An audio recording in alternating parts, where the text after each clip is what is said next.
اس پر اتفاق رائے ہے۔ تو مغربی دنیا نے امریکہ کی سربراہی میں انڈیا کے بشمول ایک تیسری قوت پیدا کی اور پاکستان کو اس تیسری جنس کے حوالے کر دیا، جس کا ایجنڈا سی پیک کو روکنا تھا، جس کا ایجنڈا پاکستان کے راستے سے اتنے بڑے تجارتی راستے کو روکنا تھا، جیسے وہ پاکستان کو ایک کالونی سمجھتے ہوں کہ یہ سرزمین صرف ہمارے مفاد کے لیے استعمال ہوگی، خود اپنی قوم پاکستانی قوم کے مفاد کے لیے بھی استعمال نہیں ہو سکے گی۔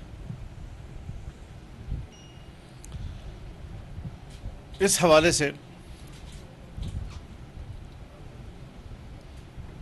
ہوائی راستے سے بھی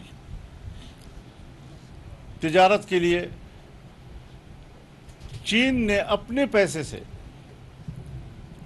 گوادر میں ایک بین الاقوامی معیار کا ایئرپورٹ بنانے کا، اور شاید بن بھی چکا ہے، لیکن نقصان یہ ہوا کہ گوادر کی بندرگاہ جو پوری ریجن میں سب سے گہری ترین بندرگاہ ہے، گہرا ترین سمندر، 3.5 سال کے بعد مٹی نے کنارے پہ آتے آتے اس کی سطح کہیں 9 فٹ چھوڑ دی ہے اور کہیں 11 فٹ چھوڑ دی ہے۔ اب اس کو دوبارہ اس مقام پہ لے جانا تاکہ وہ واقعی خطے کے سب سے گہرے سمندر کا کردار ادا کرے اور بڑی بندرگاہ ہو، اثر-نو اخراجات کرنے ہوں گے، اور ظاہر ہے کہ اس کے لیے چین کے اعتماد کو بحال کرنا ہوگا۔ چین نے پاکستان میں بے شمار شعبوں میں سرمایہ کاری کی میں دلچسپی ظاہر کی ہے، اور اس میں ایگریکلچر کو وہ پرائرٹی دے رہا ہے، لیکن اس کو اعتماد تو چاہیے کہ پیسہ تو نہ ڈوبے اس کا۔ اسی حکومت میں جس طرح آپ نے رشکئی اکنامک زون کا ذکر کیا، اسی طریقے سے اب ڈیرہ اسماعیل خان میں بھی اور بنو میں بھی انڈسٹریل زون بنیں گے۔ سو ہم نے ایک تجویز دی حکومت کو کہ اگر یہاں پر انڈسٹریل زون بنتا ہے تو چونکہ ڈیرہ اسماعیل خان ٹانک یہ دامانی علاقہ ہے اور اس میں 12 لاکھ ایکڑ اراضی بیکتا ہے، اس کے لیے وسائل مجتمع کیے جائیں جو علاقائی وسائل ہیں، ہم کوئی دور سے پانی نہیں مانگ رہے اس کے لیے، لیکن یہاں سے بھی ایک ریجنل کارگو ایئرپورٹ ہونا چاہیے، جس پر حکومت نے رضامندی ظاہر کر لی ہے، اور اس خطے سے بھی وسط ایشیا اور مشرق وسطیٰ تک تجارت کو فروغ دینے کے لیے ہوائی راستے کا تعین کیا جا رہا ہے۔ میں سمجھتا ہوں کہ اس دوستی کو اور مضبوط کرنا ہے۔ ایک صرف دوستی ہے جو اب 70 سال کے بعد اقتصادی دوستی میں تبدیل ہو گئی، اور اس کے سامنے جو بھی رکاوٹ آئے اسے ملیمیٹ کر دینا چاہیے۔ قوم کو چاہیے کہ وہ اس پہلو پہ نظر رکھے۔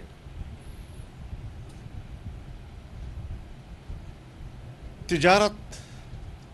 کی 3 سطح ہوتی ہیں۔ ایک تجارت ہوتی ہے پبلک ٹو پبلک، دکاندار ہے، محلے میں بیچ رہا ہے، چھوٹی موٹی چیزیں ہیں، زمین کوئی بیچ رہا ہے، کوئی دکان بیچ رہا ہے، کوئی خرید رہا ہے۔ ایک ہوتا ہے پبلک اور اسٹیٹ کے درمیان، جب آپ کوئی چھوٹی سی انڈسٹری لگا رہے ہوں، آپ لون لے لیتے ہیں بینک سے، وہ آپ کو سپورٹ کر رہا ہوتا ہے، گورنمنٹ آپ کو سپورٹ کر رہی ہوتی ہے۔ اور ایک میگا لیول پر جب بین الاقوامی سرمایہ کاری آپ کے ملک میں آتی ہے، اور اسٹیٹ ٹو اسٹیٹ ٹریڈ ہوتی ہے اور ڈیولپمنٹل کام ہوتے ہیں۔ پہلی مرتبہ ہم نے دیکھا کہ باقاعدہ سرکاری طور پر پالیسی اعلان کی گئی کہ پاکستان میگا پروجیکٹس کا متحمل نہیں ہے، سارے منصوبے فریز کر دیے گئے، اور کہا کہ ہم میکرو لیول پر تجارت کو فروغ دیں گے، یعنی انڈے اور کٹے کی تجارت۔ مذاق کیا گیا ملک کے ساتھ، 25 کروڑ عوام کی آبادی کا ملک، ایک بڑے رقبے پر آباد ملک، اور اس کو دنیا سے کاٹنے کی کوشش کی گئی، چائنا سے کاٹنے کی کوشش کی گئی۔ تو ظاہر ہے کہ پھر ملک میں تبدیلی لانا ضروری تھا جی، اور ہماری جو جدوجہد تھی وہ ملک کی مفاد قدم قدم پہ ثابت کر رہی ہے کہ اسی کے لیے تھی۔ ہم نے وہ عزائم سمجھ لیے تھے کہ کس مقصد کے لیے 2018 میں ایک نئی جنس پیدا کی گئی اور دھاندلی کے ذریعے ملک پہ مسلط کی گئی۔ ہمارے بہت سے سیاسی دوست کبھی نرمی کبھی مصلحت سے کام لیتے رہے، لیکن ہم مصلحتوں سے بالا تر ہو گئے اور تحریک کو دوام دیا، اور وہ تحریک تمام سیاسی قوتوں کو ایک پلیٹ فارم پر متحد رکھنے کا باعث بنا، اور بالآخر اس سے نتائج بھی حاصل کیے۔ لیکن یہ کچھ ہوتی ہیں حکومتی کمزوریاں، لیکن حکومتی کمزوریاں جب اسٹیٹ کو کمزور کر دیں تو پھر وہ کمزور اسٹیٹ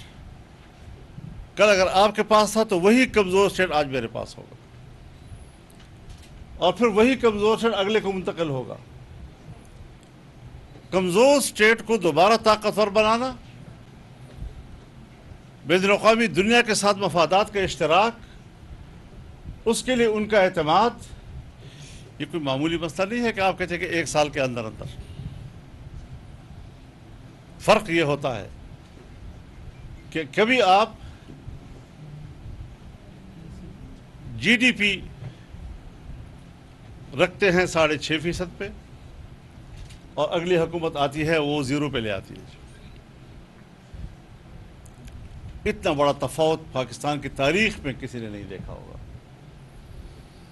تو ظاہر ہے اب سیاست کو اٹھانے میں دقتیں آ رہی ہیں۔ سیاسی ہلچل، سیاسی عدم استحکام، یہ بذات خود معاشی عدم استحکام کا سبب بھی بنتا ہے۔ لیکن الحمدللہ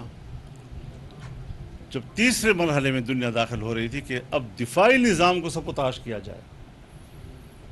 اس مرحلے کو بھی ہم نے بچایا ہے، اور اللہ کے فضل و کرم سے انشاءاللہ العزیز معاشی طور پر بھی ملک کو مستحکم کیا جائے گا، اور اس ملک کو ترقی دی جائے گی، اس کو ترقی کے راہوں پر گامزن کیا جائے گا۔ میں بہت خوش ہوا کہ پشاور میں ایک ایسا مرکز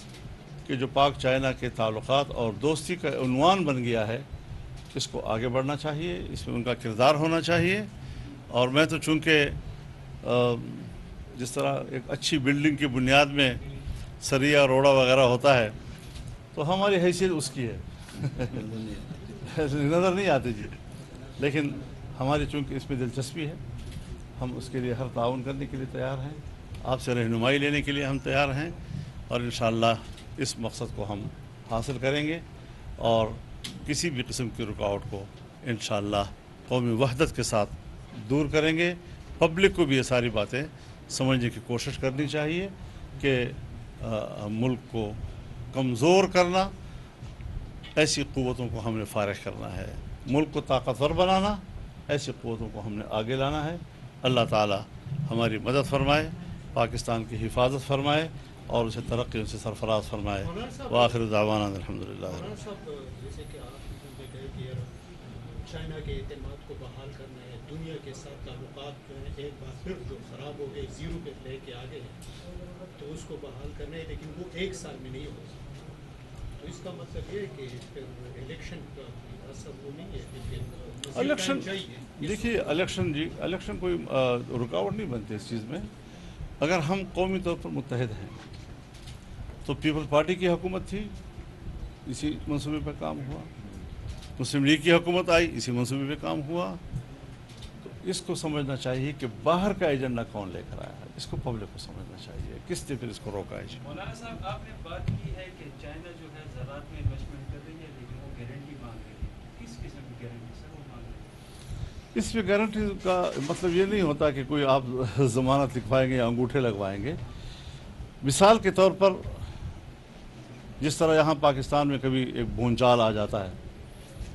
اور ایک تاثر پیدا ہو جاتا ہے کہ شاید وہی قوت دوبارہ نہ آ جائے, وہ صادق اور امین کہیں دوبارہ واپس نہ آ جائیں, تو وہ ہاتھ روک لیتے ہیں. پھر جب حالات بنتے ہیں کہ بھئی وہ چور اچکے جو ہیں وہ اقتدار میں آئیں گے تو پھر ان کے لیے دینے کو تیار ہو جاتے ہیں. یہ فرق ذرا سمجھنا چاہیے کہ صادق اور امین کون ہے اور چور کون ہے. اس کو جو الٹی گنگا پاکستان میں بہائی جا رہی ہے, اس پر دنیا کی نظر ہے اور اس کو ہمیں ٹھیک کرنا ہے تاکہ پاکستان کا اعتماد دنیا میں بحال ہو اور وہ پاکستان میں انویسٹمنٹ کے لیے تیار ہو. پیٹرول کی جو نئی کھیپ آئی ہے اور روس سے ٹریڈ شروع ہو گئی ہے,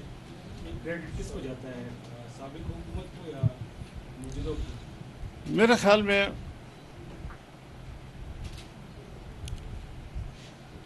ایک بہت لمبی تاریخ ہے اس بات کی کہ دنیا دو حصوں میں منقسم تھی.